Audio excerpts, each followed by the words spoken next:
Operation સિંદૂર તહેત ગઈકાલે રાત્રે જે રીતે ભારતે પાકિસ્તાનને વળતો પ્રહાર કર્યો હતો, ત્યારબાદ ગુજરાતના 16 જિલ્લાને એલર્ટ આપી દેવામાં આવ્યા છે. આજે સવારના સમયે ગુજરાતના મુખ્યમંત્રી ભૂપેન્દ્ર પટેલની અધ્યક્ષતામાં સ્ટેટ ઇમરજન્સી સેન્ટરમાં મીટિંગ બોલાવવામાં આવી છે. આ મીટિંગની અંદર ચીફ સેક્રેટરીથી લઈને ભારતીય આર્મી, નેવી અને એરફોર્સ જે ગુજરાતની અંદર ડિપ્લોય છે તેના વડાને પણ બોલાવવામાં આવ્યા છે.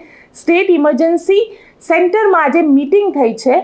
તેમાં મુખ્યમંત્રીએ પ્રવર્તમાન સ્થિતિમાં રાજ્ય સરકારના વિવિધ વિભાગોના વરિષ્ઠ સચિવ, સંબંધિત જિલ્લાના વહીવટી વડા, પોલીસ તંત્ર સાથે સમીક્ષા બેઠક કરી. આ સાથે રાજ્યમાં સર્જાયેલી આકસ્મિક સ્થિતિની ધ્યાનમાં લઈને આરોગ્ય કર્મચારીઓની રજા પણ રદ કરી દેવામાં આવી છે.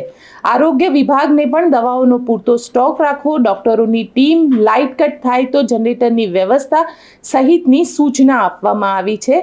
ગુજરાતના અલગ અલગ જિલ્લાની અંદર હોસ્પિટલોમાં તૈયારી શરૂ કરી દેવામાં આવી છે. જો પરિસ્થિતિ યુદ્ધની થાય તો તે સમયે કઈ રીતે ત્યાં આગળ ઇમરજન્સી સર્વિસીસમાં લોકો આવે છે તો તેમને ટ્રીટમેન્ટ મળી શકે તેના માટેની પણ તૈયારીઓ કરવામાં આવી છે. ગુજરાત જે છે એ બોર્ડર રાજ્ય છે અને તેમાં પણ પાકિસ્તાનની ગઈકાલની જે રીતની નાપાક હરકત હતી અને સૌથી પહેલાં તો પાકિસ્તાને જે રીતે મિસાઇલ છોડી અને ત્યારબાદ ભારતે તેનો જબરદસ્ત જવાબ આપ્યો છે અને તેવામાં કચ્છ જેવા જે શહેરો છે ત્યાં પણ ખાસ ઇમરજન્સી સર્વિસીસની વ્યવસ્થા કરવામાં આવી છે. આ ઉપરાંત જો વાત કરવામાં આવે તો અમદાવાદ, ગાંધીનગર, સુરત, વડોદરા, રાજકોટ, કચ્છ, પોરબંદર જેવા જે વિસ્તાર છે ત્યાં આગળ પણ આ પ્રકારની વ્યવસ્થા કરવાનું કહેવામાં આવ્યું છે. બધા જ સરકારી કર્મચારીઓની રજાને કેન્સલ કરી દેવામાં આવી છે. સાથે સાથે ગુજરાતનો જે વિસ્તાર, ખાસ કરીને બનાસકાંઠાના જે ગામો છે એ ગામોમાંથી 29 ગામડા એવા છે જેને અત્યારે